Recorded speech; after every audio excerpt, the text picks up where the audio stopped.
సరళ డివోషన్ వర్డ్కు స్వాగతం. ఈరోజు మనం శ్రీ లలిత సహస్రనామ స్తోత్రంలో శ్లోకం 23లో ఉన్న 5 నామాల యొక్క భావాలు తెలుసుకుందాం. 23వ శ్లోకము. మహాపద్మాటవీ సంస్థా కదంబ వనవాసిని సుధాసాగర మధ్యస్థ కామాక్షి కామదాయిని. ఈ శ్లోకంలో మొత్తము 5 నామములు కలవు. అందులో మొదటి నామము మహాపద్మాటవీ సంస్థ. ఇది 59వ నామము. ఇది 8 అక్షరాల నామము. ఈ నామంతో అమ్మవారికి నమస్కరించినప్పుడు మహాపద్మాటవీ సంస్థాయై నమః అని చెప్పాలి. మహత్ అంటే మహిమ గల లేదా గొప్పవైన, పద్మ పద్మములు గల, అటవి అడవియందు, సంస్థ చక్కగా ఉన్నది. సూర్యుని తేజస్సుకు పద్మాలు వికసిస్తాయి.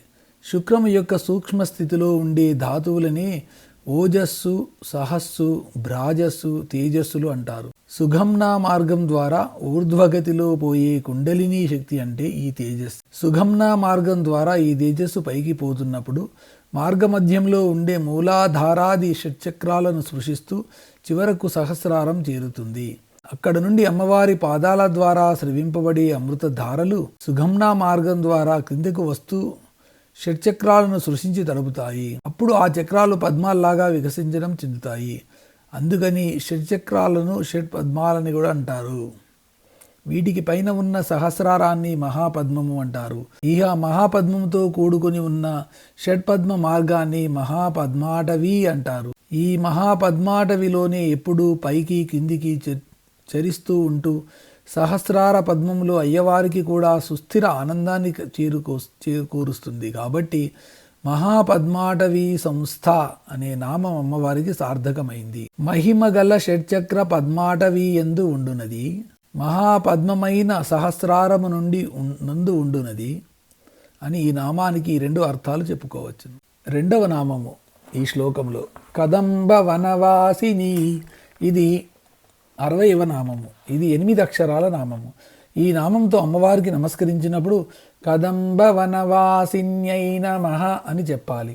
కదంబ అంటే కడిమి చెట్ల యొక్క, వన అంటే తోట యందు, వాసిని వసించునది, నివసించునది.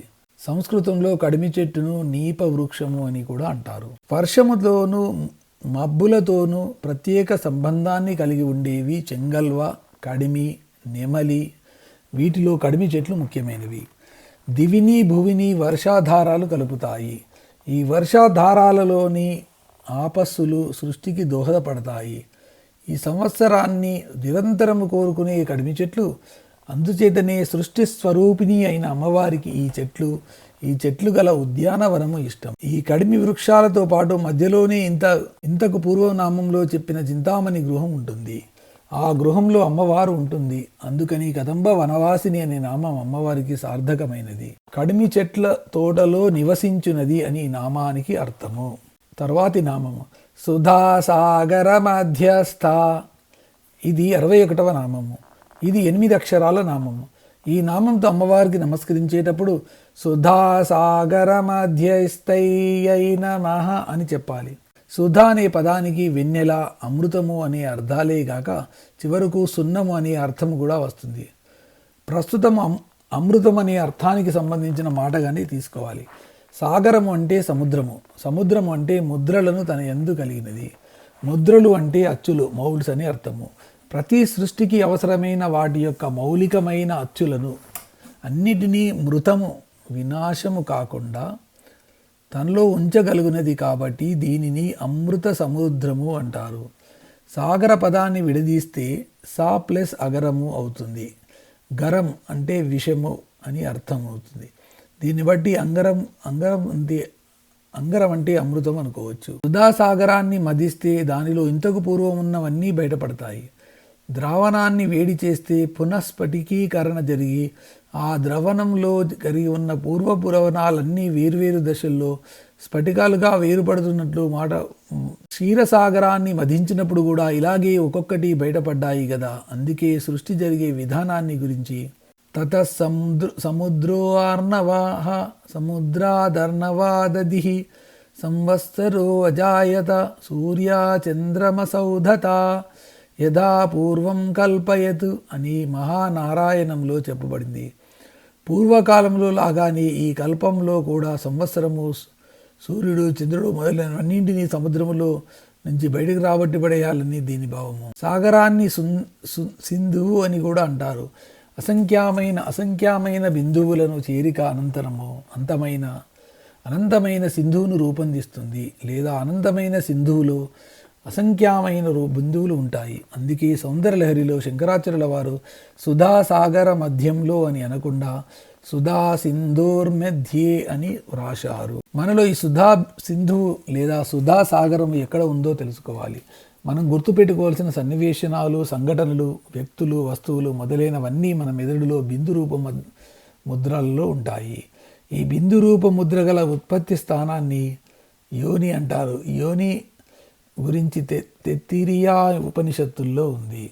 అమ్మవారు సహస్రార ముందు ఉండి అయ్యవారి పర్యంకంపై ఆసీనురాలయ్యే ముందు ఆసీనురాలైనప్పుడు క్రిందకు దిగేటప్పుడు కూడా ఈ అజ్ఞాచక్రస్థానం అనే పీఠంపైనే పాదం మోపుతుంది. ఈ అజ్ఞాచక్రం వద్ద ఉండు అమ్మవారి పాదాన్ని ఆశ్రయించి ఆజ్ఞాబద్ధులై కార్యనిర్వహణ ప్రేరితులై త్రిమూర్తులైన బ్రహ్మ, విష్ణు, రుద్రుడు వరుసగా తమ సృష్టి, స్థితి, లయ కార్యాలను నిర్వహిస్తారు. ఈ విషయాన్ని సౌందర్యలహరిలో తనీయాం సంపాంసుం అనే రెండవ శ్లోకంలో శంకరులు వివరిస్తారు. చర్మ చక్షువులు మూసి ఆజ్ఞాచక్ర స్థానాన్ని, భూమధ్య ప్రదేశాన్ని ధ్యానిస్తే అమ్మవారి పాదాన్ని ధ్యానించినట్లే అవుతుంది. తత్ఫలితంగా జ్ఞప్తికి రావాల్సిన విషయాలను అవగాహన కలుగుతుంది. ఈ మనస్తత్వ ప్రలాపాన్ని బిందుసరము మానస సరోవరం అని కూడా అంటారు. దేవశిల్పి యముడు ఈ బిందుసరంలోంచే మన మయసభను అలాగే సృష్టింపబడివలసిన బయటికి తీసుకువస్తాడు. ఈ విషయము భారతంలో చదవవచ్చు. కామ అంటే కామేశ్వరుడు అని అర్థం కాబట్టి కామేశ్వరుని ఇచ్చినది అనగా శివుని ప్రాపు కలగజేయినది అని ఇంకొక అర్థము. దాయము అంటే ఆస్తి అనే అర్థాన్ని బట్టి కామేశ్వరునే తన ఆస్తిగా గలది అనే అర్థం కూడా చెప్పవచ్చును. అమ్మవారికి వరద ముద్ర లేకపోయినా ఈ నామమే ఆ ముద్రను తెలియజేస్తుంది.